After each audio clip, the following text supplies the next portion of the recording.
మన సీఎం రమేష్ గారు ఒకప్పుడు మీ పార్టీలో ఉండి ఇంకా మీ పార్టీ సిద్ధాంతాలు అమలు చేసుకుంటూ బీజేపీలో ఉన్న సీఎం రమేష్ గారు నెక్స్ట్ మన పాపం మీ పార్టీలోనే అంకితంగా పనిచేస్తున్న ఆయన పేరు కనకమేడల రవీంద్ర కుమార్ గారు, ఇంకోటి ఆయన విపిఆర్ గారు. ఈ మూడు ఖాళీ అవుతున్నాయి. రేపు ఎన్నికలకి వెళ్ళే లోపల వీళ్ళు ఎలాగో 80 మందిని మారుస్తున్నారు. ఆ మార్చిన వాళ్ళలో సగం మంది వాళ్ళకి ఏ ఓటు, ఆ ఓట్లు ఏమైనా కొనుక్కునే ప్రయత్నం మీరు చేస్తారా? మళ్ళీ మీకు వరలరామయ్య ఛాయిస్ ఒకటి ఉంది, మళ్ళీ ఆయన ఓడిపోయే సీట్లో ఆయన నుంచోబెడుతుంటారు ఎప్పుడు.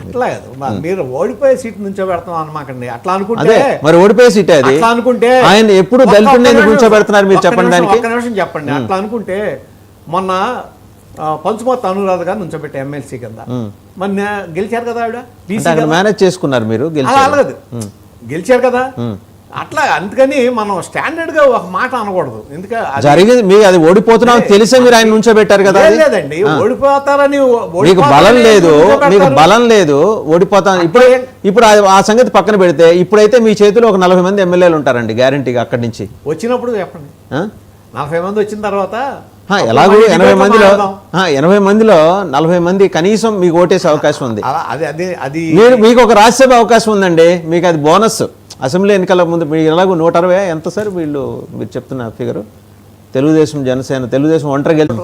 సరే, ఇప్పుడు ఇదే ప్రశ్న ఆయనకి వేద్దాం. ఏమంటే ఒక 40 మంది ఎమ్మెల్యేలు తెలుగుదేశానికి ఓటైపోతున్నారు, ఒక ఎంపీని మీరు తెలుగుదేశానికి ఓటైపోతున్నారు, ఒక ఎంపీని మీరు పోగొట్టుకున్నట్టేగా. వాస్తవంగా మీ ముఖ్యమంత్రి గారి ప్లాన్ ఏంటంటే ఒక ఎస్సీ, ఒక బీసీ, ఒక రెడ్డి, విపిఆర్ గారు రిటైన్ చేసుకుంటారు ఇస్తుంది. మేమేమంటాం అంటే సార్ మీరు గమనించండి, ఏమి ఇచ్చారు ఒకే సామాజిక వర్గానికి ఇచ్చారు. బీసీలకి 4 రాజ్యసభ ఇచ్చాం, అత్యధికమైనటువంటి మంత్రి పదవులు బీసీలకి ఇచ్చాం. ఇవాళ బీసీలకి 34% రిజర్వేషన్ అనేది పాస్ చేసి పంపిస్తే బిర్రు కాదండి.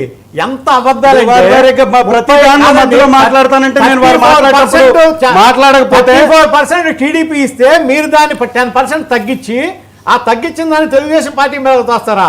కాపుల రిజర్వేషన్ కూడా అదే పని చేశారు కదా. 5% తీసేసింది ఎవరు?